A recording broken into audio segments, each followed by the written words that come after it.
Hi, everybody. We'll just give it a couple of minutes for the sixth word slew interview. I'm just getting my files ready, and we're still waiting for our guest of honor. So it will be right there. Maybe in the meantime, I can tell you just a little bit about what word sleuth is. It's a little online community of writers. The marvelous Vlad.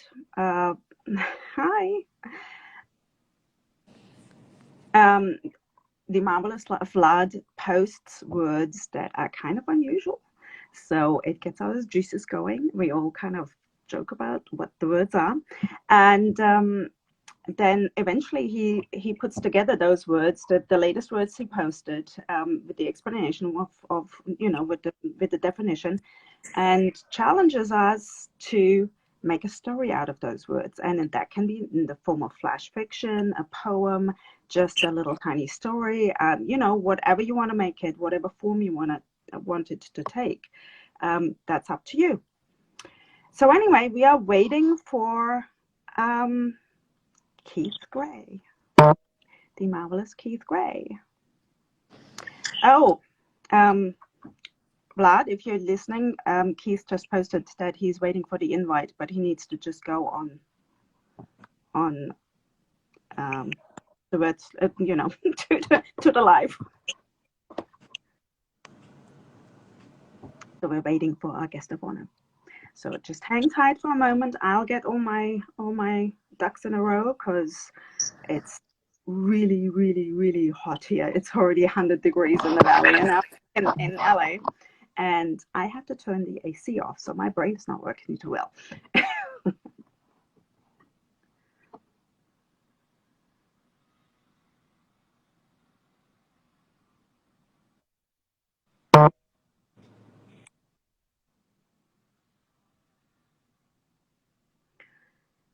Well, we're just waiting for the inevitable.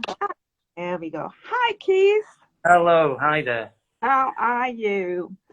I'm well, thank you. I'm glad the technology's working, that's all. Yeah. I hope it's way cooler where you are. Vienna is a little cooler than LA. It's 11 o'clock in the morning here, and it's already 100 degrees, and I had to turn the AC off. So if I'm lagging, it's because my brain's lagging. I don't do Fahrenheit, I'm afraid. We're 30 degrees C here at the minute. I'm not sure what that is. Well, that's still about, I think 100 is around 45, 42. Okay, so quite a bit cooler, yeah, luckily. Yeah. Yeah. All right. So let's begin. We have people in the audience. We have this.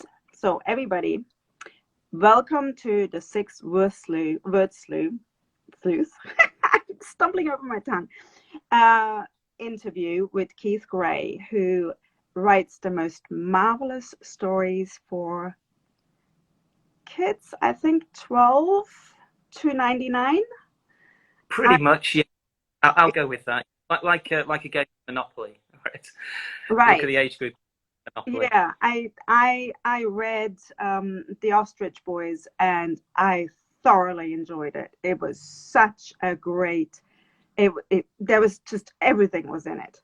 There was There were the writing is crisp and fresh and so relatable, and the story was such a marvelous journey for the boys, as well as through the country, going from the east coast of England to Blackpool, and then up to Scotland. It was just so lovely, and there was so much in it that I truly enjoyed. So I'm counting myself into the kids that would enjoy your books. That's thank you very much. I also I heard that The Climbers, which is I think your latest book. Yeah, that's right. Is being translated into German. Yeah, it will come out in German this August. That's right. Right. Well, I have a little template of what I'm supposed to be doing with my interview here, and I started to introduce Word Sleuth and the online community that it is. And I want to encourage anybody who likes words and likes to dabble in writing, or is like Keith, an accomplished and published in multiple languages writer, to come and check out the Instagram page. It's Worth Lose on Instagram. There is also there is a YouTube channel. You can check it out wherever you want, and just keep writing. And if one of the sets of words speaks to you, write a little story. Now, I have I saw the story that you wrote for your entry, and I was like, oh my God, this is so like when I went to England. We traded places. But I really loved the way you included your daughter. That was very sweet. I have a quick question before you read your story. Have you started dreaming in German yet? No, not at all. No, my German's nowhere near good enough to dream. I have nightmares about learning German rather than actually good. Well, that's funny. I went to I'm German, and I went from Germany to England when I was 19 after Abitur, and it took me, I think, 2.5 years of being immersed without having anybody around me that I could speak German with, before I started dreaming in English. And then I started dreaming whatever happened in England or in English, I started dreaming that in English. And then stuff that happened in German and in Germany, I dreamt in German, and I still do that. I'm kind of a little schizophrenic like that. Yeah. Now, my partner and my are both completely bilingual. Whether I'll be able to catch them up or not with my German, who knows? You will in time. It's one of those things that just comes to you at some point. Okay. I would like to invite you to read your story, if you would, Keith. Yeah, no, that's fine. So the way it works on Word Sleuth on the Instagram page, the improv game, we get given 6 words, and we have to write some kind of short story or poem or song that includes those 6 words. And so the 6 words that or the exercise that I chose, it included the 6 words. I knew 3 of them. I knew 3 of them already, so I thought that was off to a good start, because they're always fantastic, unusual words. And so the 6 words that I had to play with were corral, ancient, I'm not sure if I'll say this one correctly, abecedarian, tabernacle, peculate, and fountainhead. Should I explain what the words mean first of all, or should I just dive straight into the story? I think dive into the story, because often it's explained by the sentence you put it in. Hopefully, yeah, hopefully. So anyway, this was the short story that I managed to come up with using those 6 words. The busy U-Bahn home was full of voices I couldn't understand, no matter how hard I listened. This afternoon had been another awkward language lesson where I'd struggled to corral my smattering of German words into a sane sentence or 2. In a class of young expats, I'd felt dumb and ancient. I'd never been top of the class in high school, so if I'd struggled to be an abecedarian at 15, what hope did I have at 50? I didn't care that the U-Bahn was slow. Let it take its time. I dug my German dictionary out of my bag and flipped through it desperately, distractedly. I knew my daughter would be waiting at home, eager to test me on any new words I'd learned. When we'd moved to Vienna, I'd promised to learn German so that I could speak to her friends, her teachers, and my I'd even chosen the most highly regarded class in the city, the very tabernacle of language courses, but I was failing. I loved English so much, got excited by new words, got a kick out of playing with them. I was a writer, after all. Surely I could love a second language too. It wasn't as though I was trying to peculate from either one. I made plenty of excuses in my head as I trudged home up the hill from the U-Bahn station. I'd just have to tell my daughter that German wasn't for me. I'd have to stick with English. Vienna was a cosmopolitan city after all, and I'd get by. But the moment I walked in the door and was met by her excited smile, I knew I could never let her down and admit to giving up. She greeted me with a hug and a Grüß Gott, Papa. It felt like the only German I'd understood all day. The revelation was bigger and brighter than any cliched light bulb. It was the brilliant firework of an idea. Why was I trailing backwards and forwards to dispiriting lessons with despairing tutors when I had my own 10-year-old fountainhead of wisdom right here at home? Du lernen mich Deutsch? I asked, appalled at my own words, but with a hopeful smile. Bitte? She grinned so big and wide, and I knew from now on I was going to have the best teacher ever. So that's what I managed to do with those 6 words. I think you did really well because it tells. It's not easy. It's not easy seeing those 6 words on the screen that Word Sleuth has chosen and trying to somehow come up with an idea that includes them here. It really is. It puts Wordle to shame, that's for sure. It's much more difficult than Wordle. That is true, and but it's such a good little exercise, and it might be something to do with your German. If you can put a word that you should have learned into a sentence, then it may get into that brain. But I hadn't thought of it like that. That's a really good point, actually. Yeah, I like that very much. Well, maybe you'll even come up with a couple of little stories in German. That might be interesting. Yeah, with a little help from my daughter, maybe. Yeah, we'll see. Yeah. Well, we have an introduction for you. We have a little bio for you, so I might just read that quickly and get so we know more about you, and then we can go from there and fill in the blanks. There are plenty of blanks. It's a very short bio. I'm just going to read it.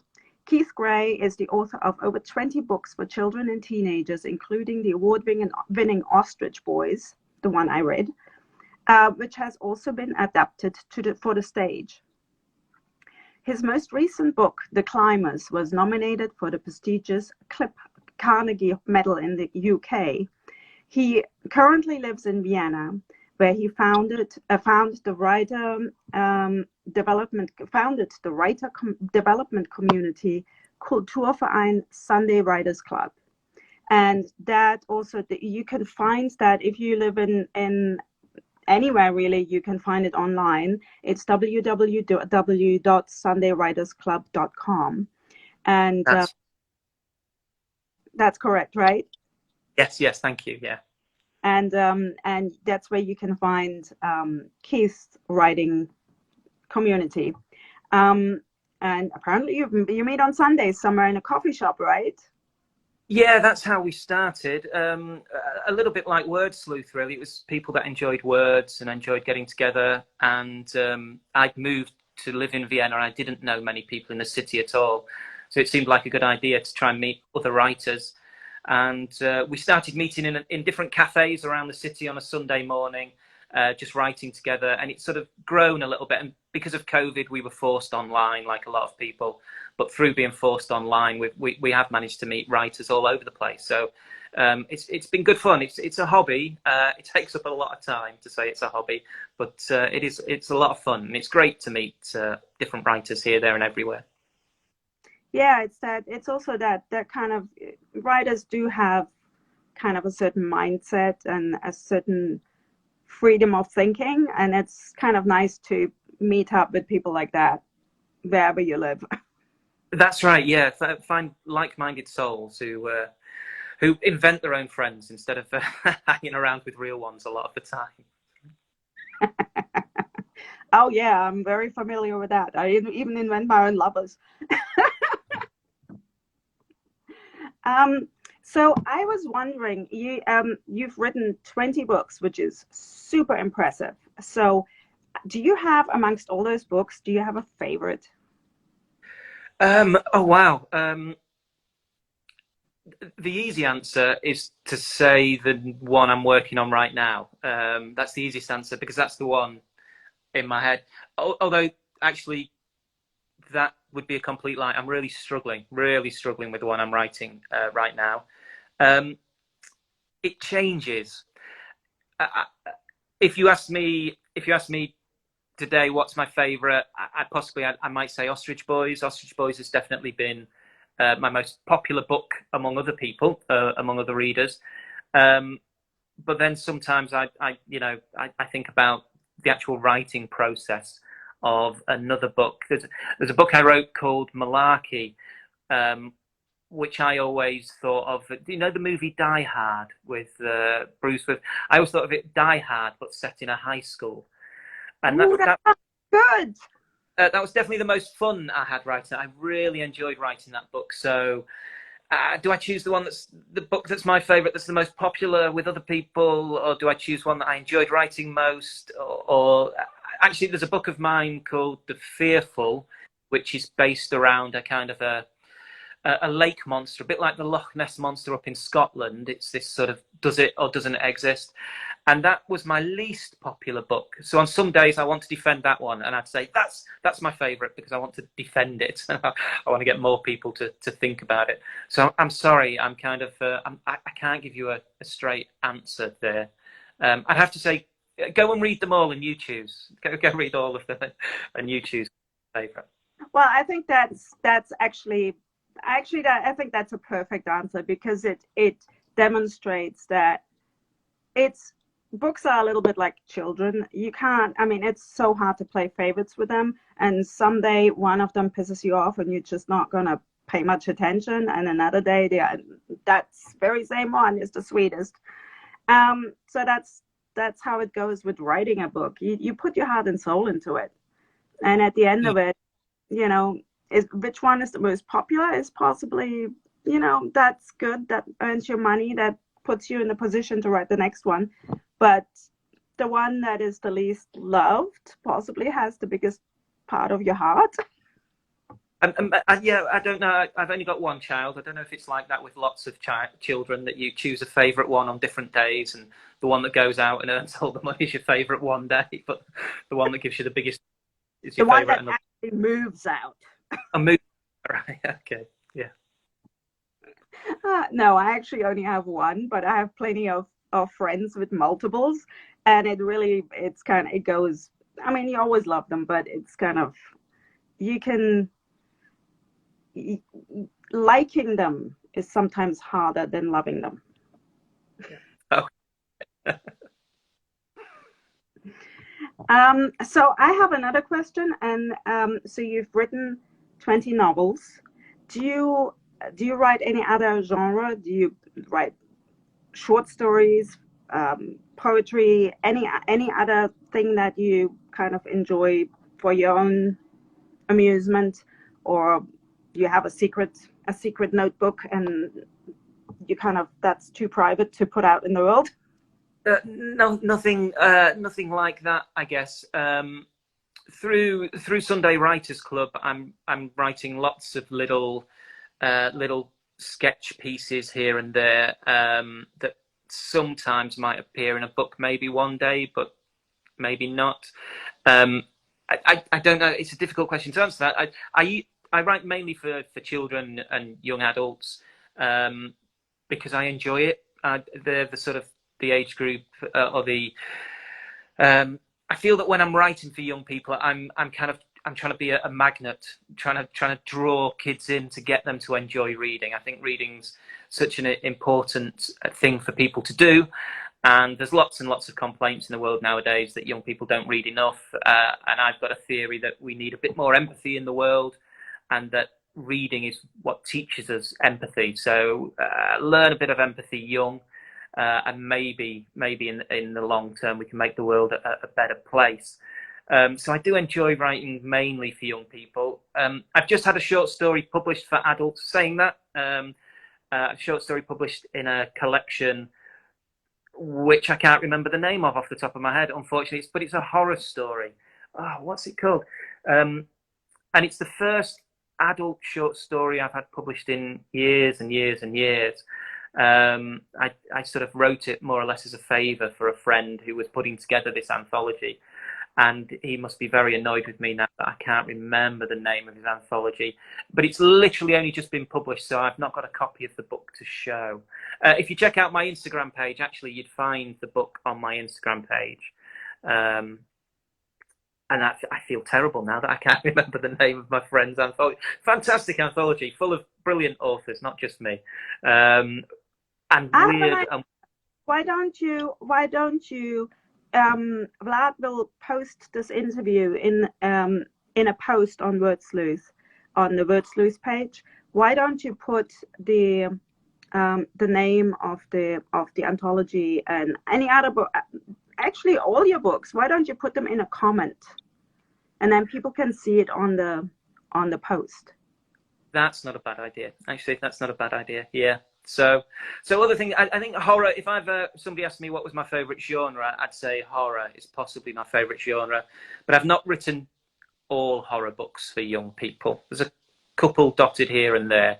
But I think if I ever default to a favourite type of writing, I do like my horror stories. That's cool. I like thrillers. Horror is good as long as there's a lot of gothic stuff in it. When I was a teenager, when I was first getting into writing as a teenager, I was determined I was going to be the next Stephen King. I didn't realise that he had his own son who was going to be the next Stephen King, Joe Hill, as next Stephen King really down the line. But that was my plan. I've just been told, somebody lovely in the comments has just put the name of the anthology. The anthology is called That Is So Wrong, and it's published by Black Heart Publishing. So. Oh, that's awesome! Thank you so much. That's T-Book Rest. Thank you so much for your attention and researching that so quickly. That's awesome. Thank you. What other questions? Okay, how are you finding it living in Vienna, being surrounded by German speakers, writing in English? I'm wondering how it's going to affect my writing in the long run. I'm wondering if it's what's strange. I grew up in England, but then I moved to live in Scotland, and I lived in Scotland for nearly 20 years. Weirdly, living in Scotland, I was still writing about the town I grew up in England, even though I've been living in Scotland for 20 years. And now that I've moved to live in Vienna, I'm still writing about the town I grew up in England. So I wonder if my writing will develop a slight Viennese twang, or will maybe be about a stranger in a strange land. Perhaps that'll be a new theme that I'll investigate a little bit. Maybe that tiny little story that I read today is a little bit about being an outsider and a stranger in a strange land. Maybe that will become a little bit of a theme in my writing, but I've not really included Vienna in any of my books just yet. Maybe one day. Yeah, I actually do kind of a similar thing. I live in LA, but I write about stories that happened 200 years in the past in England, as you can see by the map behind me. London features in 1820. So I totally get that, and I don't think that is the problem. I thought my question was more about the language. If you're not living in the language, how difficult is it to write in the language? Well, I still watch the BBC News a lot, and I'm still reading. I've not dared to read a book in German yet. Maybe when The Climbers is published in German this coming August, it's called Klettern. The German title will be Klettern, and maybe I'll try that. Maybe I'll try to read my own book in German and try to expand my language that way. But yeah, I'm still living a lot. I suppose I cheated moving here. what was I going to do living in a foreign country? I know, I'll set up an English language writing group. So I kind of surrounded myself with English speakers. No, I'm not quite brave enough to really write in German, and not really to read in it yet. I do need to be quite a lot better. My favourite phrase living in Vienna that I say to absolutely everybody, whether it's the postman or the barista at the coffee shop, I usually say, "Es tut mir leid, I'm very sorry, ich lerne Deutsch langsam." I'm learning German slowly.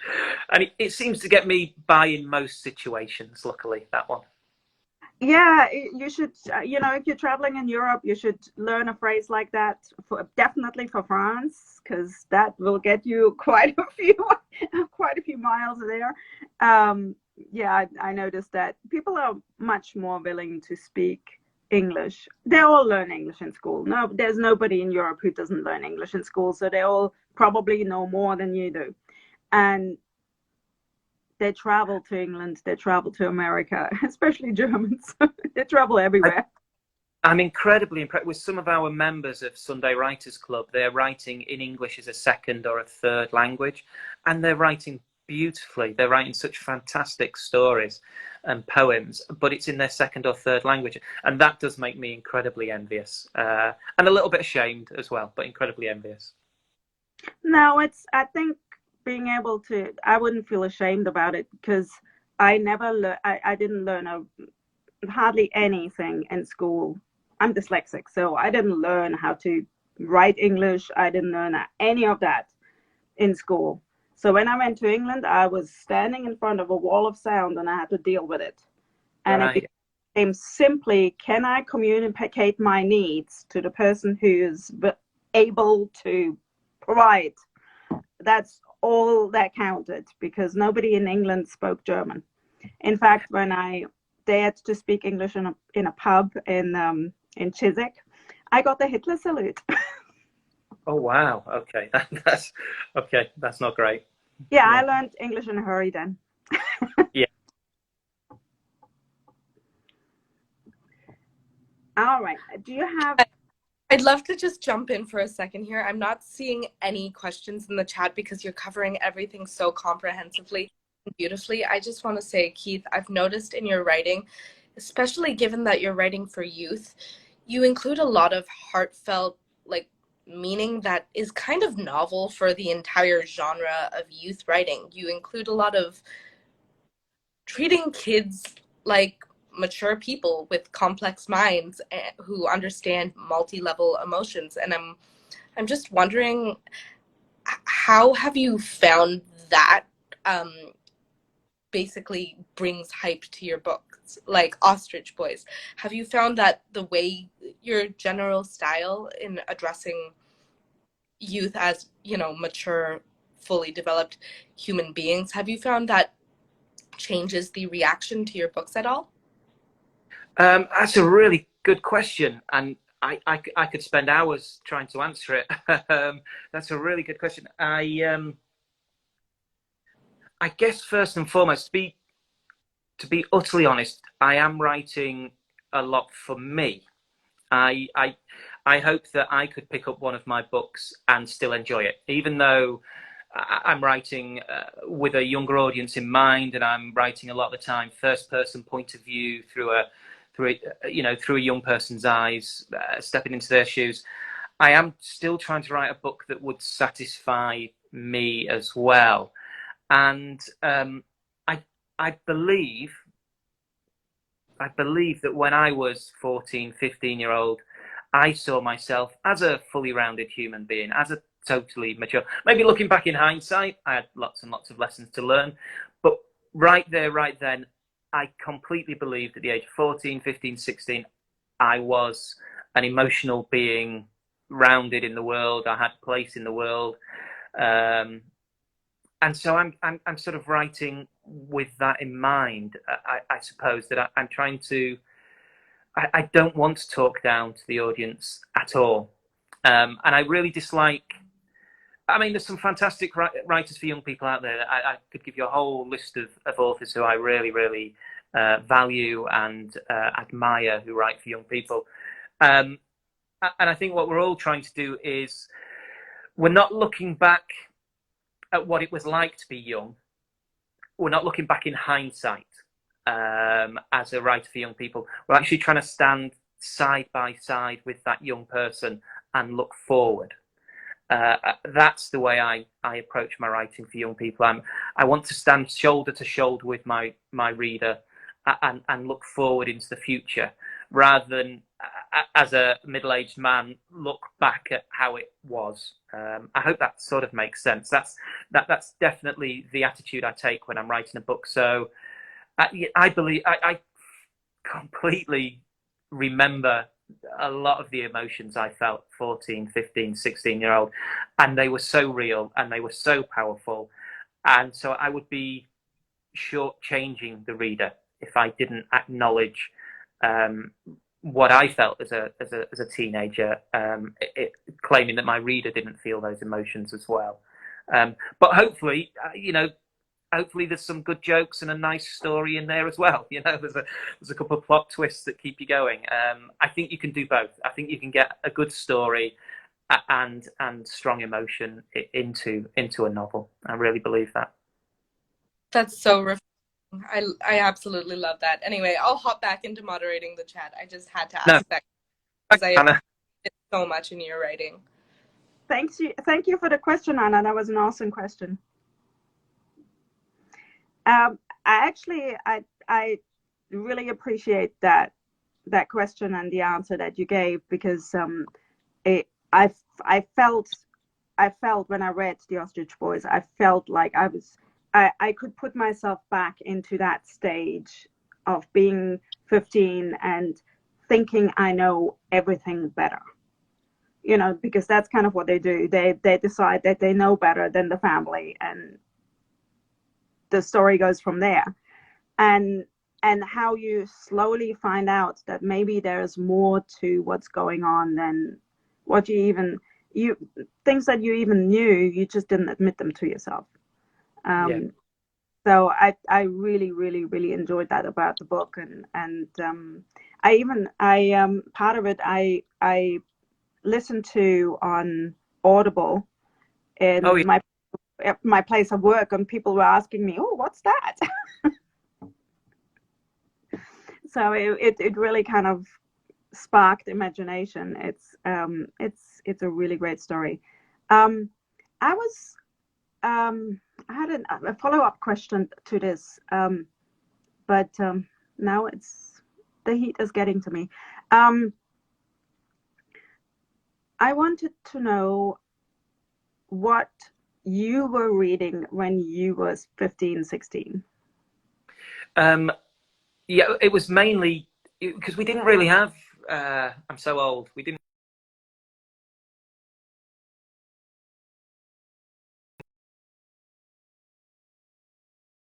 I was reading books that I didn't think my parents would want me to read. I used reading as a little bit of rebellion. So I was reading a lot of Stephen King, which some of the Stephen King stories are, really quite adult. I was reading, and from Stephen King, I discovered people like Ray Bradbury, a fantastic horror and sci-fi writer, Ray Bradbury. And there's a Scottish writer who I kind of completely fell in love with his writing. Unfortunately, he's not with us now. He died 5 or 6 years ago. But a writer called Ian Banks. And he was... Thanks, yeah. Heard of Ian Banks. And I absolutely loved his books as well. So I wasn't actually reading... This is the hypocrisy of what I do. I wasn't reading books for my age group when I was younger, mainly because I didn't think there was that many of them around. You seem to, I grew up in the 80s, and in the 80s you went from children's books to adult books. That there wasn't this thing, especially not in the UK, of YA fiction. In America, I suppose they had a couple of writers like Paul Zindel, Judy Blume, S.E. Hinton, Robert Cormier, who maybe filled that gap, but we didn't have that kind of thing in the UK quite so much. I was reading Adams. You was reading Douglas Adams? Uh-huh. Yes, yeah. Douglas Adams was, loved Hitchhiker's Guide to the Galaxy. Yeah. So yeah, I guess I wasn't reading what I write now. I was reading definitely above my age group, and using it to upset my parents a little bit. If they knew I was reading books that had a little bit of sex, drugs, and rock and roll in it, I don't think they would have been too happy. But luckily, they didn't police what I read, so I could hide the books and get away with it. Yeah, that's kind of my policy with my now 18-year-old. As long as you're reading, I don't care what you're reading. Yeah, that's right. All books are good in the end, I suppose. Right, it's maybe 99.9. Well, I think one of the most fundamental things about reading is that you have to take words on the page and you have to use your imagination to create images out of that, to make the story in your head. Otherwise, the reading doesn't work. At least it doesn't for me. So it's sparking your imagination, and that to me is the most important thing about reading, to spark somebody's imagination. And I don't think watching YouTube videos all day long is going to spark much imagination. So anything read, may it be manga, I don't care, just read. But I will try and make him read the Ostrich Boys, because I think it's fantastic. It's awesome. And I'll read some more of yours. That it really, you kind of check all the boxes of, there's not a single patronizing word in that book. And I really appreciate that. Yeah, I hope not. I definitely hope not. That's right. Yeah. Let me just check what else I'm supposed to cover. Do you have anything you want to introduce? I know the Climbers is coming out in German. Klettern. Yeah, Klettern, and it's coming out in Chinese as well. But I've got no idea what it's going to be called in China or when it's arriving. No, I guess the only thing I'd say, it's been. I really, really appreciate that Word Sleuth has invited me to take part in these interviews. And I believe the way it works is that next time I will be doing the interviewing of another writer, kind of a pass the baton. So yeah, I'd recommend Word Sleuth to anybody who wants to try the improv challenges with the 6 words. And of course, I will plug Sunday Writers Club again. We're a not-for-profit organisation, as I said, I think. So if you do enjoy writing, check us out as well. With any luck, if I'm successful in finishing this difficult book that I'm writing at the minute, please keep a lookout for the next book, which may appear maybe next year. Fingers crossed, next year I'll have a new book out if I manage to get to the end of it. You will. It's kind of, when you're in the middle of something and it always appears impossible, and then all of a sudden you're at the end of it and it's like, oh, okay, so editing time then. This one's tough. I'll get there, I'm sure. It's another YA. It's another, what kind of story? Yeah, it's another YA. I'm not sure how long I can get. I'm getting older. I'm not sure how long I can keep doing YA. We'll see. It's probably keeping you young. And there's something. I mean, I don't know how old your daughter is at the moment. I think I read somewhere that she's 12.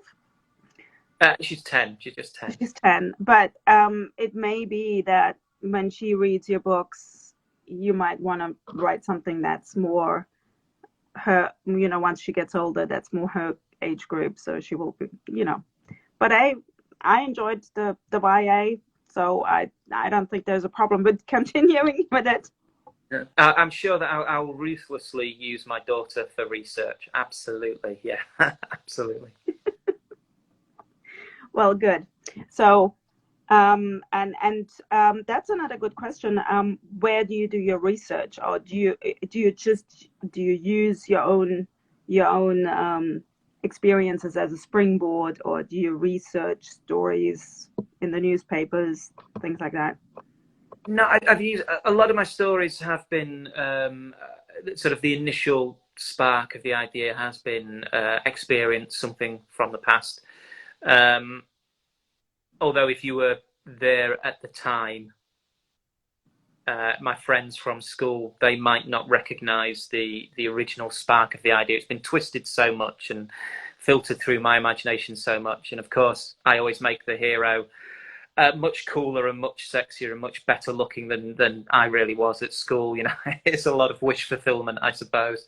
But I've been lucky that as a writer for young people, I get invited into schools to talk to young people about books and try to encourage them to read more and to write more as well.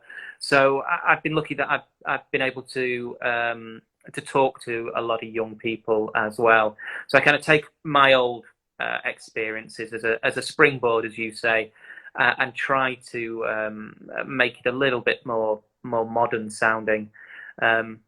Not just in the case of technology. Technology has been the biggest change, I suppose, in my lifetime.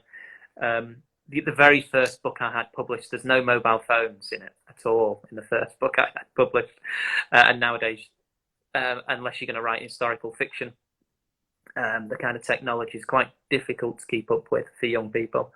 Sorry, I'm rambling a little bit, but yeah, definitely my own experience with, and talk to young people and find out what they're interested in as well.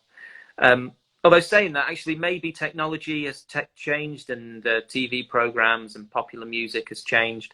But being bullied or falling in love for the first time or being annoyed at your parents or your parents being annoyed at you, that doesn't change. That's exactly the same over the years. So those kind of emotions and those feelings, they pretty much remain constant, I think, throughout the generations. Yeah, they definitely do. I mean, I keep saying that about my characters, which I said 200 years in the past. So I do write historical fiction and do a lot of research into how people did things, you know, just simple things like going to the toilet. How did you go to the toilet in somebody else's house? You know? But that's the thing that I like about it, because human nature doesn't change. All those things you named, like falling in love for the first time, you know, feeling slighted by somebody, you know, the emotional content of a life, and human nature, they don't change. It's just a periphery. It's the way we do things that's different. Yeah, I'd agree with that. I think definitely. Right. So, shall we close it out? Do you have anything else to? No, it's been lovely to talk to you. Thank you very, very much. Appreciate it. I'm just gonna hop in, remind everyone to check out not only all of the books mentioned on Keith Gray's Goodreads, but Bianca has lovely books. The Gentleman Spy Mysteries, really, they're incredible. You can find them at bookstores. You can find them online. Just check them out. They make you feel all the emotions. Also, again, gonna remind you to take part in the Word Sleuth challenges. It's really, no matter what level of writing you're at, it's a great way to challenge your mind. And if you want to check any of us out, obviously our Instagrams, I'm at HC Cole. I have a book out that you can find on Amazon, Instagram. It's poetry. But yeah, keep your eye out for the next interview, and thank you so much. And keep on writing on the Word Sleuth Instagram page. Keep on participating, and most of all, keep using your imagination. Thank you all for making this possible. Thank you, Vlad, and thank you, Keith, for coming, and thanks, Hannah, for helping out. Anyway, take care. Take care. Been great. Thank you. Bye-bye. Bye.